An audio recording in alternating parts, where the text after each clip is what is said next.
California lags behind a dozen other states in the number of crimes solved with DNA matches. A much smaller state, Virginia, has registered more than 750 cold hits so far, compared to California's paltry 89. Rick Rimmer is head of the Law Enforcement and Investigations Unit at the Department of Corrections. A number of critics have just said in general that California is lagging behind other states like Virginia with this DNA database. What's your response to that? California has the better part of 300,000 felons in its correctional jurisdiction. It's just a larger issue, a larger problem for a larger state. The people who are qualified to be sampled need to be sampled. I don't understand exactly what's going on with CDC. Senior Deputy DA Camille Hill of Orange County went to Sacramento in March to meet with the aides for several senators who sit on the Public Safety Committee. When she advocated forcing prisoners to give DNA samples, Hill was surprised at what she calls the hostility she encountered. And I guess you could call us naive. But in that meeting, when people were sitting there telling us that victims' rights were unimportant, when they were yelling at us about police brutality, when they showed no concern whatsoever about solving crimes, about public safety, that's the name of the committee, we were quite shocked. For people to oppose this politically, for whatever their personal agendas are, is an abomination. Bruce Harrington is outraged that the man who murdered his brother and sister-in-law may be in the California prison system right now, saying thanks but no thanks to a DNA test and getting away with it. Getting away literally with murder. Something's wrong with the system. It's very frustrating, and there are no answers, but I'm certainly on a quest to put the questions to the right people on an uncomfortable basis if necessary. The controversy came to a head here in Sacramento at a Senate hearing in early April, where both opponents and supporters faced off on whether prisoners should be forced to give DNA samples. Bill 1242 was introduced by Republican Senator Jim Brulte of Rancho Cucamonga. The proposed bill would allow prison guards to use reasonable force to collect DNA samples from prisoners who say no. Convicted murderer Fred Clark told the correctional officer who asked him for a DNA sample, quote, "If I don't submit it, what are you going to do to me? Put me in jail? I'll tell you what, when I die, you can have all the DNA you want." They were 24 years old.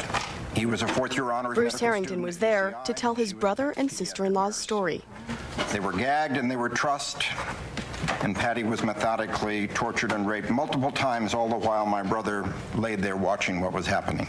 The perpetrator then coldly beat them over the head, tucked the covers in, turned the light off, tidied the room up, and left. Harrington singled out Senator John Burton for some pointed criticism.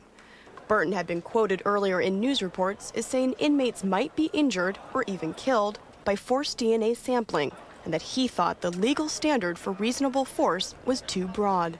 And all I see and hear from Senator Burton, his staff, and his cronies is a buzzsaw of opposition and obfuscation, focused more on the rights of prisoners than the rights of victims and their families. And frankly, I'm outraged and I'm insulted. For those this morning who fail in their responsibilities to protect the public, I say publicly, shame on you. You know, first of all, I have two of my best friends murdered. My mother was attacked and almost raped at the age of 76 at knife point, and I resent the fact that you're telling me I love criminals. All right, I resent that. You do what you want, sir, about what we do. Our responsibility is to do what we think's right. If we can fix this bill in a manner that makes sense, I'm happy to support it. All right? But don't you tell me that all of a sudden I'm some kind of criminal lover. Like I've never felt the same type of pain that you have over what criminals have done to people. Yeah. The proof, Mr. Burton, will be in the vote on this bill. No, the proof will be on what happens. Sir, let's continue with the testimony, please. Among those speaking against the bill was ACLU Representative Valerie Small Navarro. She proposed an amendment that would bar the types of force the ACLU believes would be unreasonable. A reasonable use of force should prohibit the use of cell extractions, mace or other chemical agents, firearms or other weapons, chokeholds, four-point restraints or other body restraints. Yeah, this leaves, I don't know, verbal abuse is probably the only thing that's left that they could use. Supporters of the bill came to this hearing prepared for the worst while hoping for the best. What they got was something in between.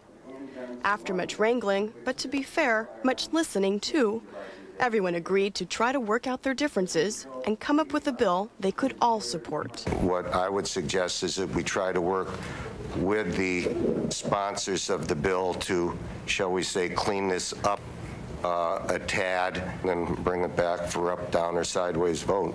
Well, my immediate response would be yes. Let's sit down, let's do it, and give me a committee date so we have a date certain.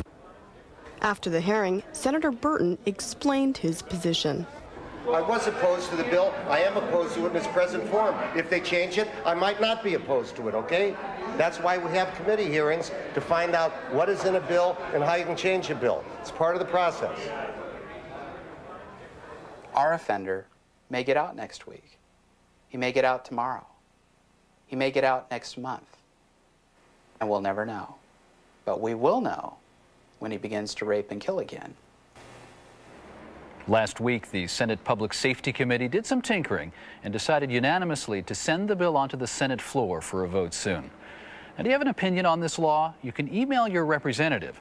But if you want more information, check out our website. It's californiaconnected.org.